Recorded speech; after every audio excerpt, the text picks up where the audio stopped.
everyone. Today we'll be reading from The Complete Fairy Tales of the Brothers Grimm. Story today is The Three Sons of Fortune. A father once called his three sons to him and gave the first a rooster, the second a scythe, and the third a cat.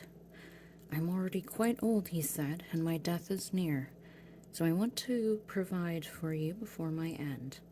I have no money, and what I'm giving you now does not seem to be worth much. But everything depends on whether you use these gifts intelligently. Just search for a country where such things are still unknown, and your fortune will be made." After the father's death, the oldest son set out with his rooster, but wherever he went, the people already knew about roosters. As he approached the cities, he saw roosters from afar, perched on towers and turning with the wind. As he approached villages, he heard several roosters crowing, and nobody found anything remarkable about his bird. It seemed as if the oldest son would not make his fortune with the rooster, but finally he landed on an island where the people knew nothing about roosters and did not even know how to regulate the time of their days. To be sure, they knew when it was morning and evening, but if they happened to wake during the night, then nobody knew how to determine what time it was. "Just look at this noble creature," he said. "It's got a ruby red crown on its head and wears spurs like a knight. It will crow 3 times during the night at set hours, and when it crows the last time, you'll know that the sun is about to rise. But if it crows during broad daylight, you'd better prepare yourself for a certain change in the weather." The people were extremely pleased by the rooster, and they did not sleep a wink the next night, so that they could listen and enjoy the rooster, which crowed loudly and clearly at 2, 4, and 6 in the morning to announce the time. Then they asked him whether the rooster was for sale and how much he wanted for it. "I want about as much gold as a donkey can carry," he answered. "So little for such a precious bird," they all exclaimed as if in a chorus, and they gladly gave him what he demanded. When he returned home with his wealth, his brothers were astounded, and the second said, "Well, it's time for me to set out and see whether I can make as much of a profit with my scythe as you did with your rooster." At first it did not seem he would, for everywhere he went, he met farmers with scythes on their shoulders just as good as his. However, he eventually reached an island where the people knew nothing about scythes. When the grain was ripe there, they brought cannons to the fields and shot down the grain. That was a very uncertain way of doing things. Some of the cannons would hit targets beyond the grain, while others would shoot off the ears instead of the stems.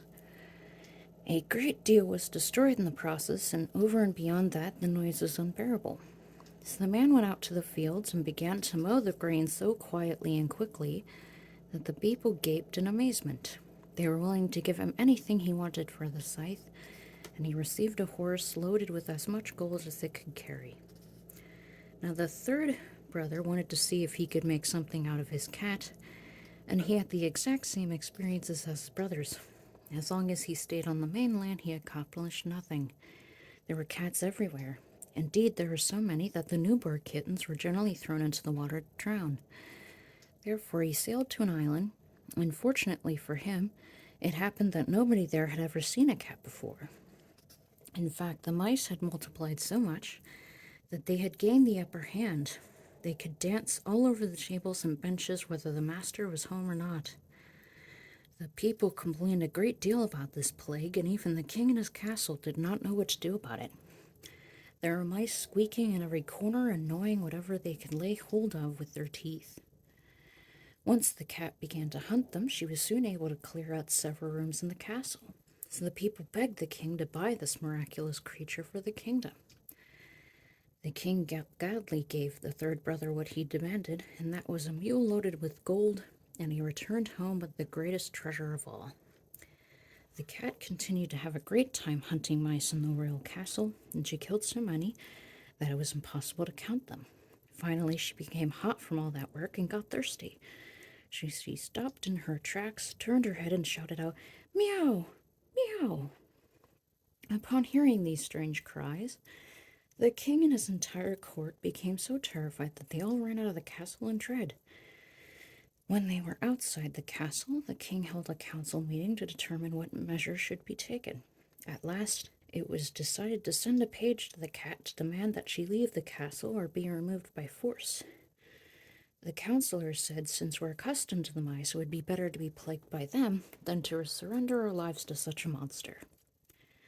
So the page went to the castle to ask the cat whether she would voluntarily evacuate the castle, but the cat, whose thirst had become even greater in the meantime, merely answered with meow, meow. The page understood that to mean not at all, not at all. He brought the reply to the king. Well, said the counselors, she shall have to yield to force. Cannons were brought before the castle, which was soon set on fire by a barrage of shots. When the fire reached the room where the cat was sitting, she jumped safely out of the window. However, the besiegers did not stop until the whole castle was leveled to the ground. And that was the story of the Three Sons of Fortune from the complete fairy tales of the Brothers Grimm. If you enjoyed that, please feel free to leave a like or comment and subscribe to the channel to get more. And thank you for visiting my channel. I hope you have a wonderful day.